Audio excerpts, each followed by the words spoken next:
Fried chicken එක්ක රසම රස නයිබිරිස් sauce එකක් ගෙදරම හදමුද? චිකන් බ්‍රෙස්ට් එක අරගෙන සෝදලා මේ විදියට තීරු කපා ගන්න. ඊට පස්සේ පිරිසිදු කරගත්තු චිකන් තීරු ටික මැරිනේට් කරන්න ලේසි වෙන්න මේ විදියට භාජනයකින් තියාගන්න. ඊට පස්සේ අපි ගම්මිරිස් කුඩු, මිරිස් කුඩු, ඒ වගේම රස අණුව ලුණු කුඩු, තවත් අපි කැමති ස්පයිසස් දාන්න පුළුවන්.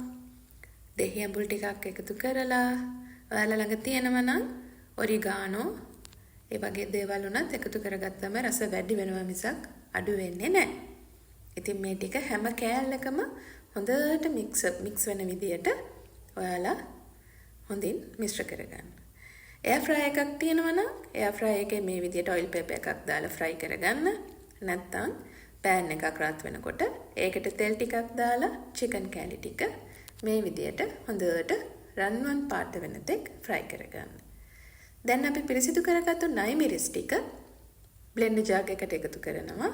ඒ වගේම විනාගිරි සහ වතුර මේසැඳි 3ක් විතර එකතු කරලා හොඳට ඒක බ්ලෙන්ඩ් කරගන්න ඕන. ලික්විඩ් එකක් විදියට හැදෙනකම්ම හොඳට බ්ලෙන්ඩ් කරගන්න. කෑලි නැති වෙන විදියට.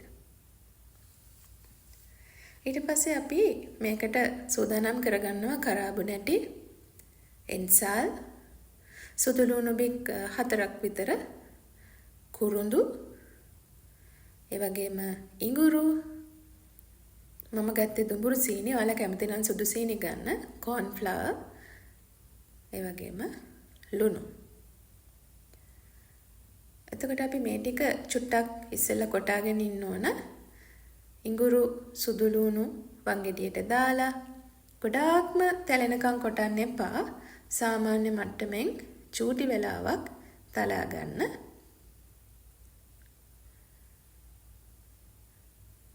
ඒකේ ඇරෝම එක තමයි අපිට ඕන ගොඩක්ම සහ රසත් ඕන. කුරුඳු පොත්තක් දාලා ඒ විදියටම චූටි වෙලාවක් තලා ගන්න. ඊට පස්සේ එන්සල් කරාබු නැටිත් එකතු කරලා චූටි වෙලාවක් ගොඩක් තදින් නෙමෙයි හිමිහිට තලා ගන්න. මේ අතරේ අපි පිරිසිදු රෙදි කැබැල්ලක් සූදානම් කරගෙන තියෙන්න ඕන. මොකද අපි මේ ටික ඒ පිරිසිදු රෙදි කැබැල්ලට දාලා මේ විදියට චූටි පොට්ටනියක් හදලා ගැට ගහනවා. අපේ නයිමිරිස් මික්ස්චර් එකට දාන්න. දැන් අපි බ්ලෙන්ඩ් කරගත්තු නයිමිරිස් ටික මේ විදියකට භාජනයට දාලා ඒකට සීනි, ලුණු, ඒ වගේම අපේ කෝන් ෆ්ලවර් ටික එකතු කරලා ලිපේ තියන්න කලින් හොඳට මික්ස් කරගන්න ඕන. ඒ ටික චුට්ටක් හොඳට දිය වෙනකන් මික්ස් කරගන්න. ඊට පස්සේ තමයි අපි ලිපේ තියලා ලිප ඔන් කරන්නේ. වතුර චුට්ටක් දාලා හොඳට මිශ්‍ර කරලා අපි අර හදාගත්තු පොට්ටනිය අපි මේ භාජනයේ මික්ස්චර් එක ඇතුලෙන් තියනවා. මේකේ රස අර අපි කනකොට අපිට මේ දේවල් කෑලි කැවෙන්නේ නැති වෙන්න රස අපේ මික්ස්චර් එකට උනා ගන්න තමයි අපි මේ විදිහට පොට්ටනියක් හදලා ඒක ඇතුලට දාන්නේ. තව වතුර කප් එකක් එකතු කරලා උතුරවගෙන ඊට පස්සේ අපි පොට්ටනිය අයින් කරලා මෙන්න මේ විදිහේ මට්ටමකට තමයි අපි මේක හදාගන්නේ. ඊට පස්සේ අපිට පුළුවන් මේ විදිහට සර්ව් කරන්න අපේ ෆ්‍රයිඩ් චිකන්. මම තව පාන්නුත් ෆ්‍රයි කරලා එකතු කරලා තියෙනවා.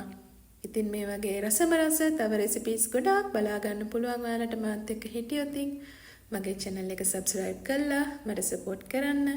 හැමදාම මාත් එක්ක මේ විදිහේ ලස්සන රසම රස රෙසිපීස් වලට එකතු වෙලා ඉන්න. bye.